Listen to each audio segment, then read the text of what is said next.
வேங்கை வயல் விவகாரம் தொடர்பாக சென்னை உயர்நீதிமன்றத்தில் தமிழக அரசு அறிக்கை. 3 பேர் குற்றச்செயலில் ஈடுபட்டிருப்பதாக தகவல்.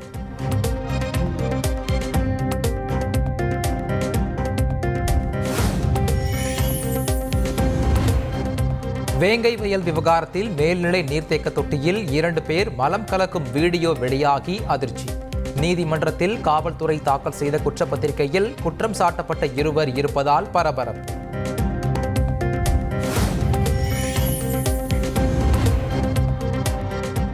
வேங்கை வயல் வழக்கை சிபிஐ வசம் தமிழ்நாடு அரசை ஒப்படைக்க வேண்டும்.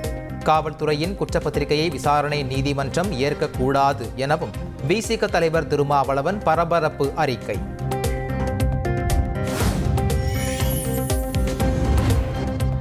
வேங்கை வயல் வழக்கில் காவல்துறை பட்டியலின சமூகத்திற்கு எதிராக நடக்கிறது. திருமாவளவன் குற்றச்சாட்டு.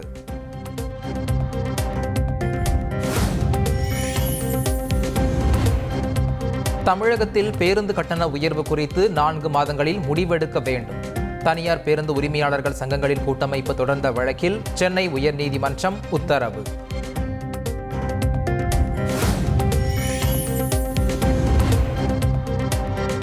தொடர்ந்து ஏறுமுகத்தில் தங்கம் விலை. 1 சவரன் ஆபரண தங்கம் 60,440 ரூபாய்க்கு விற்பனை.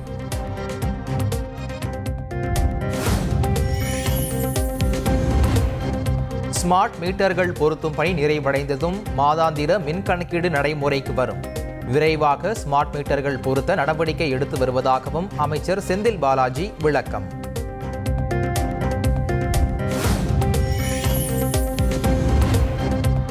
பஞ்சாபில் நடைபெற்ற கபடி போட்டியில் தமிழக வீராங்கனைகள் மீது தாக்குதல்.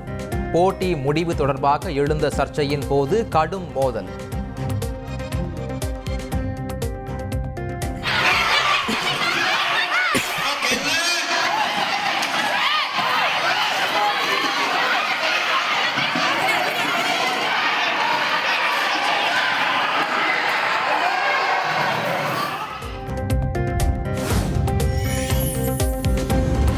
பஞ்சாபில் கபடி பயிற்சியாளர் பாண்டியராஜனை தனி அறையில் வைத்து கடுமையாக தாக்கினர். சம்பவத்தை நேரில் பார்த்த மதர் தெரசா பல்கலைக்கழக உடற்கல்வி இயக்குனர் கலையரசி தந்தி டிவிக்கு பிரத்யேக தகவல்.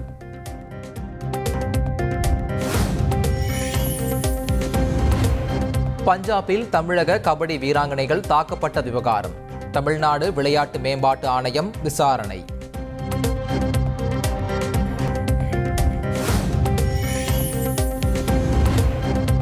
பஞ்சாபில் தமிழக கபடி வீராங்கனைகள் பாதுகாப்பாக உள்ளதாக தமிழக அரசு தரப்பில் தகவல். மாவட்ட ஆட்சியர் காவல்துறையிடம் தமிழ்நாடு விளையாட்டு மேம்பாட்டு ஆணைய இயக்குனர் பேச்சு.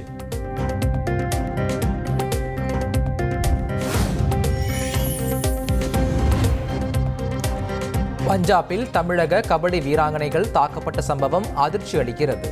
மாணவிகளின் பாதுகாப்பை உறுதி செய்ய வேண்டும் என தமிழக அரசுக்கு எடப்பாடி பழனிசாமி வலியுறுத்தல்.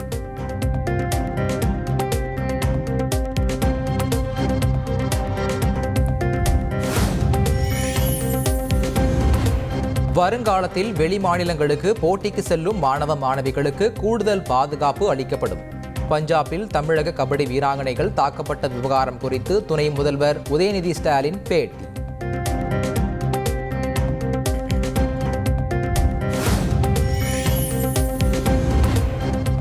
வரும் 29ஆம் தேதி ஸ்ரீஹரிகோட்டா விண்வெளி மையத்தில் இருந்து NVS-2 செயற்கைக்கோளுடன் விண்ணில் பாய்கிறது GSLV F-15 ராக்கெட்.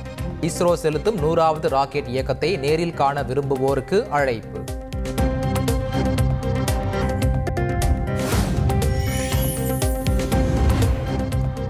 குடியரசு தினத்தில் பங்கேற்கும் சிறப்பு விருந்தினர்களுடன் பிரதமர் மோடி கலந்துரையாடல். பழங்குடியின விருந்தினர்கள், NCC மாணவர்கள், NSS தன்னார்வலர்கள் உள்ளிட்டோர் பங்கேற்பு.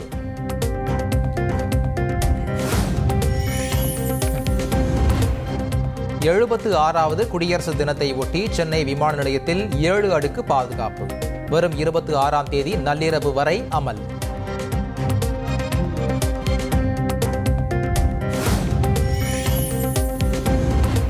பழைய ஓய்வூதிய திட்டத்தை நிறைவேற்ற வலியுறுத்தி அரசு ஊழியர்கள் முழக்கம். சென்னை தலைமைச் செயலக வளாகத்தில் பரபரப்பு. பழைய ஓய்வு திட்டத்தினை உடனடியாக அமல்படுத்து. வேலை வாய்ப்பு அலுவலகம் மூலம் பணி நியமனம் என்ன ஆச்சு? அமல்படுத்து.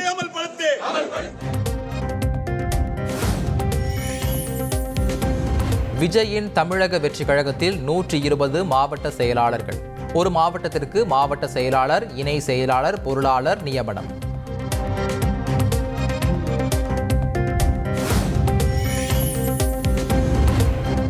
தாவேகாவில் தேர்வு செய்யப்பட்ட நிர்வாகிகளுக்கு வெள்ளி நாணயம் வழங்கிய விஜய். அடுத்த 10 மாதங்களுக்கு நாம் அனைவரும் மிக கடுமையாக உழைக்க வேண்டும் என அறிவுரை.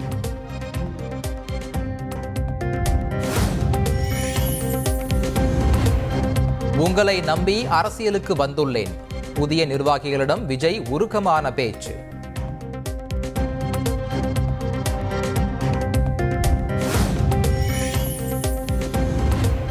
புதிய நிர்வாகிகளுக்கு தாவேக தலைவர் விஜய் எச்சரிக்கை.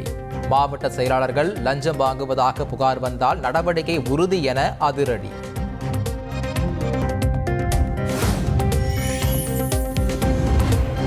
புதிதாக தேர்ந்தெடுக்கப்பட்டுள்ள கட்சி நிர்வாகிகளை தனித்தனியாக சந்தித்த விஜய். கட்சியின் பொதுச் செயலாளர் ஆனந்த் உள்ளே அனுமதிக்கப்படவில்லை என தகவல்.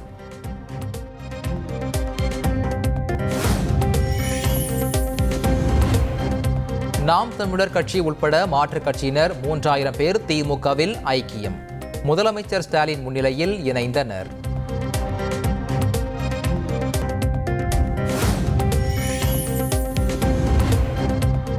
வேஷமிடுபவர்கள் நாடகம் நடத்துபவர்களை அடையாளம் காட்ட விரும்பவில்லை. நாம் தமிழர் கட்சி பெயரை உச்சரிக்கவே விரும்பவில்லை என முதலமைச்சர் ஸ்டாலின் பேச்சு.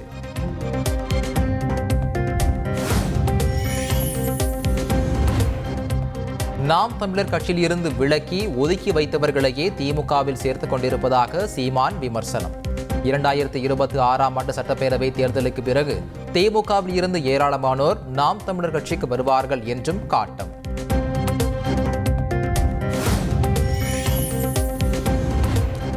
திரள் நிதி திரட்டும் உங்களுக்கே இவ்வளவு என்றால் உழைத்து படித்து முன்னேறியவர்களுக்கு எவ்வளவு இருக்கும்?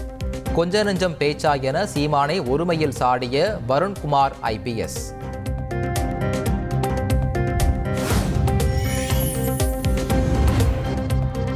பிரபாகரனுடனான சந்திப்பு குறித்து ஒவ்வொருவரும் ஒவ்வொரு கருத்து சொல்கின்றனர்.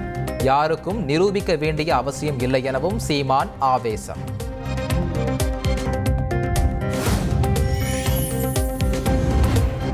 பிரபாகரனுடன் சீமான் சந்தித்ததாக வெளியான புகைப்படம் போலி. ஹார்ட் டிஸ்கையே நான் தான் வாங்கி வந்தேன் என திமுக மாணவரணி தலைவர் ராஜீவ்காந்தி பேட்டி.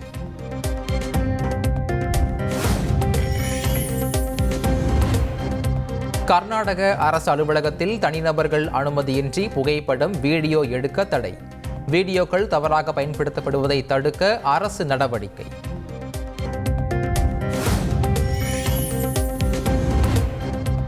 ரவுடிகளுக்கு பாம் சரவணன், பாம்பு நாகராஜன் என பட்டப்பெயர் வைப்பதை தவிர்க்க வேண்டும். காவல்துறைக்கு சென்னை உயர்நீதிமன்றம் அறிவுறுத்தல்.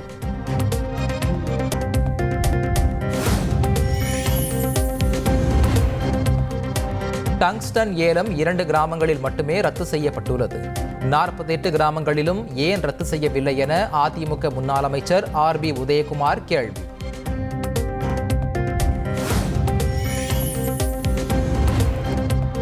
அண்ணா பல்கலைக்கழக மாணவி பாலியல் வன்கொடுமை விவகாரம் தொடர்பாக ஞானசேகரனிடம் 5வது நாளாக விசாரணை.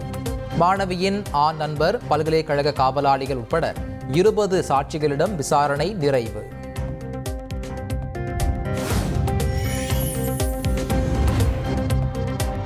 சேலத்தில் பணத்தை இரட்டிப்பாக்கி தருவதாக கூறி பொதுமக்களிடம் பணம் வசூலித்து மோசடி. போலீசாரையும் தாக்கிய விவகாரத்தில் 13 பேர் கைது.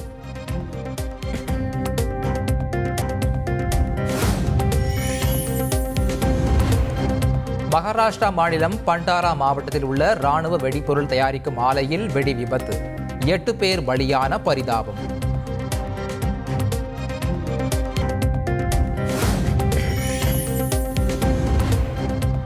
மங்களூரு வங்கி கொள்ளை வழக்கில் நெல்லையில் 18 கிலோ நகைகள் மீட்பு. முக்கிய குற்றவாளி முருகாண்டி இல்லத்தில் இருந்து நகைகளை கைப்பற்றியது காவல்துறை.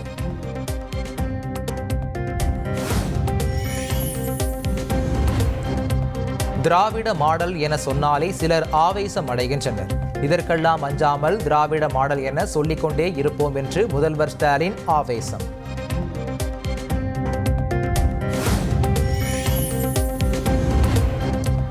இரும்பு காலத்தின் முன்னோடி தமிழகம் என பெருமைப்படும் நேரத்தில் ஊழலையும் ஒழிக்க வேண்டும். ஊழல் ஒழிப்பிலும் உலகளவில் முன்னோடியாக இருக்க வேண்டும் என சென்னை உயர்நீதிமன்றம் கருத்து.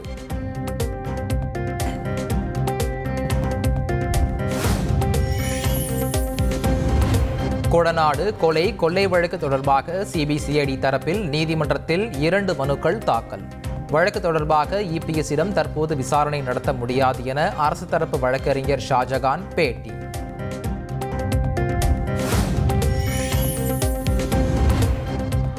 வக்ஃபு மசோதா மீதான நாடாளுமன்ற கூட்டுக்குழுவில் இருந்து ராசா உட்பட 10 எம்பிக்கள் சஸ்பெண்ட். வக்ஃபு மசோதாவுக்கு எதிர்க்கட்சி எம்பிக்கள் கடும் எதிர்ப்பு தெரிவித்த நிலையில் நடவடிக்கை.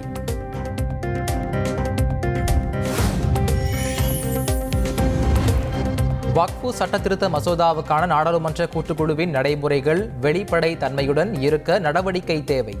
சஸ்பெண்ட் செய்யப்பட்ட ராசா உட்பட 10 எம்பிக்கள் மக்களவை சபாநாயகருக்கு கடிதம்.